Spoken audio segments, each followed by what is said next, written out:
All right, talking Arkansas football, we've got Andrew Hutchinson on the line from Hogs 247. You got to join him right there for the very best in Arkansas sports coverage. Football, of course, is what we talk about here. So Chad Morris comes in.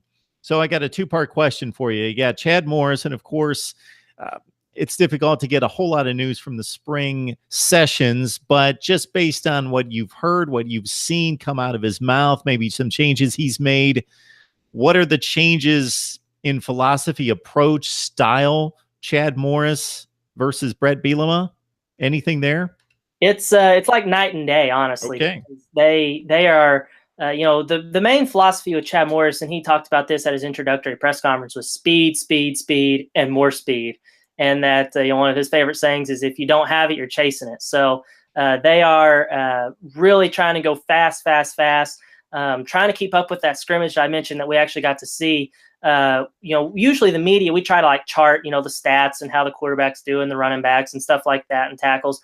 It was incredibly difficult to do it just because they were going so incredibly fast. There was no huddling in between plays or anything like that. It was all go, go, go, which is a complete contrast to Brett Bielema, who brought that more traditional under center, methodical type of offense. So that's completely different. And so just getting that philosophy in there was a couple of times I got a kick out of it where Chad Morris, they would switch where they brought in the second team for the first team or something like that. And they jogged out there, which I thought was normal. And Chad Morris yelled at him, was like, get back to the sideline, come out here like you mean it. And so he really wants them running from drill to drill. Just from play to play and everything like that. It's all speed, speed, speed. And I think the players have, if you talk to anyone that's on the Arkansas team, they would tell you the exact same thing is, he likes to go fast.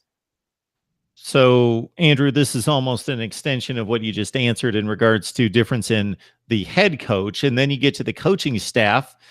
And just for the players, there's an interesting transition that they have to make, because it's not just a different scheme, but it's a different voice at their own positional unit. Coach wants and expects different things out of them than what they're used to. Different terminology, all those things. And again, a different voice. Coaches have different ways of communicating, different styles of teaching and instructing.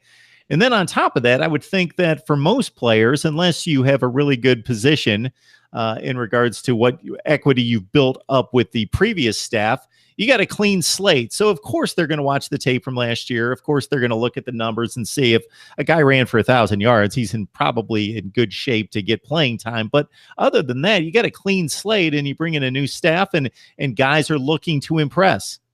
Absolutely. And I think that's one thing that's kind of reinvigorated some of the guys on the team, guys that were maybe buried on the depth chart before, and now they're all of a sudden getting a chance. And I think that across the board will lead to better practices and better performance and better position battles when you've got guys, nipping at your heels trying to get your spot. And I think, one prime example of that is if you look at Arkansas's offensive line, which the last 2 years has been just absolutely atrocious. They've given up more sacks over the last 2 years than any other team in the SEC.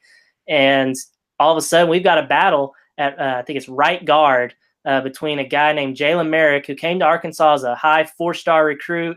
Every school in the country was recruiting him, Alabama, Ohio State, you name it. They were all trying to get him, and he came to Arkansas. And since he's been here, he's nowhere to be seen. I mean, he hasn't gotten on the field hardly at all. He has, honestly, last year I even, pondered, I put this out on Twitter, is Jalen Merrick even a real person? Because we hadn't seen him. And so, you wonder, hey, where is this guy at? Well, all of a sudden, come spring practice, he's out there running with the first team, and the coaches have liked what they see. He doesn't have a position locked up, I'd say. He's still battling with Johnny Gibson, who's a former walk-on who actually earned a scholarship, in-state kid. Great story, but, there's a battle there. And I think both of those guys, whoever wins it, is going to push the other person to be better. And I think you see that all over the field. I mean, you see Ty Story getting a chance. He's a guy that, really didn't get a chance to play quarterback under the previous staff. So he's getting a chance. And, LaMichael Petway is another, highly regarded recruit who always seemed to be in the coach's doghouse at wide receiver. And now he's running with the first team. And you see it all over the place. And it's really interesting to see. And I think that they are really excited by the opportunity, and I think it's overall going to make a better product on the field.